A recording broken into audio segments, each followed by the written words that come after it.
झारखंड की मैया योजना देखिए, उनको जो पैसे आ रहे हैं, जो भी अकाउंट में आ रहे हैं 2500, तो वो लोग कब आ रहा है, चाहे वो दिल्ली का इलेक्शन ही देख लीजिए। शीला दीक्षित जब थी, जब अरविंद केजरीवाल उस समय आए थे तो कहते 200 यूनिट बिजली का बिल नहीं होना चाहिए यहाँ पर। ऐसा नहीं है कि ये योजनाएं खराब है, मेरे कहने का मतलब है योजनाएं चाहे मोदी जी लाए हो, चाहे मनमोहन सिंह लाए हो, कोई भी हो, आप लॉजिक समझिए कि हमें जो कुछ मिला इस देश में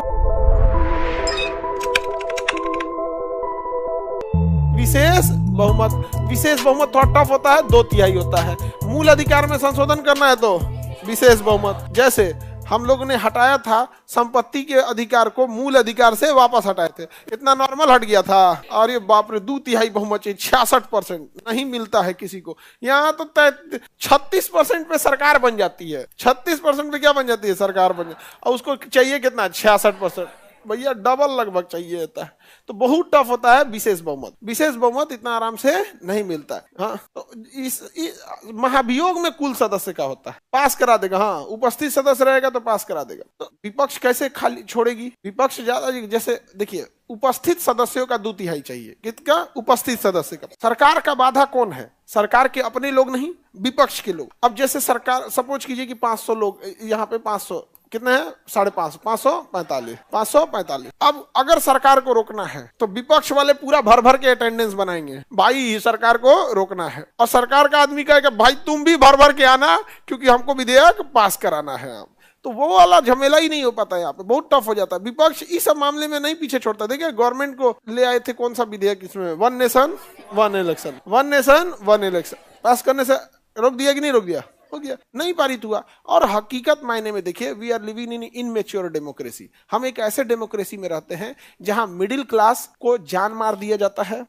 जो इंडस्ट्रियल लोग हैं उनसे हम लोग टैक्स के रूप में भर भर के रुपए लेते हैं। अब किसी बड़े जितने लोग हैं उनसे पैसा लेगा, मिडिल क्लास से को तो जान मार देगा। अब उसके बाद क्या होगा, इसका इंफ्रास्ट्रक्चर डेवलपमेंट पे उतना वर्क नहीं होगा, कोई ढांचागत उस पर इतना नहीं होगा। हम कैसे चुनाव जीत सके, केवल इस चीज पे ध्यान दिया जाएगा, ऐसे वादे किए जाएंगे। मतलब एक किसान को 5 किलो अनाज के लिए हम लाइन में लगा सकते हैं, वो भी दुनिया में वैसे देश में जहां खेती पे ही लोग डिपेंडेंट है। सोचिए किस हद तक तोड़ दिया कि रेगिस्तान के लोगों को बालू खरीदने के लिए लाइन में लगा दिया, तो किसानों को उसमें लगा दिया। ऐसा कोई बहुत ज्यादा। तो हमारे यहाँ एक ही चीज होता है ना, इलेक्शन के टाइम पे नेता हम लोग से मिलते हैं, और यही एक ऐसा समय होता है जब हमें कुछ मिला है। आप इतिहास उठा के देख लीजिए, हमें भारत में तभी कुछ मिला है जब वो इलेक्शन रहा है। अभी 1/3 महिलाओं को सीट रिजर्व कर दिया गया है लोकसभा में, अभी लागू नहीं हुआ है बट वो पास कर दिया गया है, पास हो गया है, लागू होगा। ये कब मिला आपको, जब 2024 का इलेक्शन था, तब नहीं रहता तो नहीं मिलता। जो 5 किलो राशन आपको मिल रहा है, हर व्यक्ति को 5 किलो अनाज,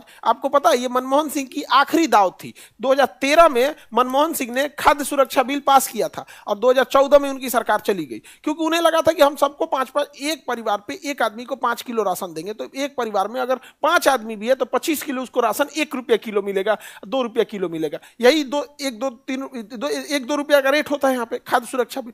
तो अभी भले हम लोग को मिल रहा है, लेकिन ये किसने दिया था, मनमोहन सिंह। और ऐसा भी मत समझिएगा कि उन्होंने बहुत अच्छा के लिए दिया था। 2013 का इलेक्शन था, उसमें उन्हें लगा कि ये हो जाएगा, उधर मोदी जी आए, अच्छे दिन आएंगे, लोग 5 किलो राशन भूल गए, लेकिन दाव कौन चला था, मनमोहन सिंह।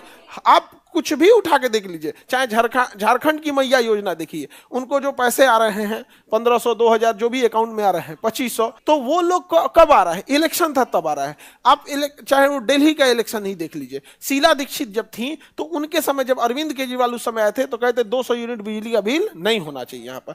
हालांकि जिसको भी कुछ ऐसे लोग होते हैं जिनके लिए आज भी 5 किलो राशन बहुत मायने रखता है, शायद बंद हो जाए तो वो नहीं खा पाए। तो ऐसा नहीं है कि ये योजनाएं खराब हैं, मेरे कहने का मतलब है योजनाएं चाहे मोदी जी लाए हो, चाहे मनमोहन सिंह लाए हो, कोई भी हो, हमें पार्टी उटी के नहीं। आप लॉजिक समझिए कि हमें जो कुछ मिला इस देश में वो तभी मिला है जब वो इलेक्शन था। अब कहना है गवर्नमेंट का कि भाई इलेक्शन में टाइम बर्बाद हो रहा है और पैसे लग रहे हैं, एडवर्टाइजमेंट में इससे ज्यादा पैसे लग रहे हैं। एडवर्टाइजमेंट में सरकार के पास जो प्रचार में पैसे जाते हैं उसमें लग रहे हैं।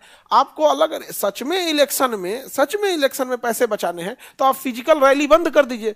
सबके हाथ में मोबाइल है, आप एक ऑडिटोरियम बुक कीजिए और आपको जो भाषण देना है भाषण दीजिए, वहां से लाइव कर दीजिए। क्या जरूरत है 1960 मॉडल अपनाने का कि हेलीकॉप्टर लेके गांव में जाएंगे, उतारेंगे, फिर 10-20 आदमी आएगा, उसमें आधा आदमी नेता को सुनने आएगा, आधा आदमी हेलीकॉप्टर देखने आएगा, युवा सबको देखने के लिए कोई फिल्म स्टार को उठा कर लेके चलेंगे।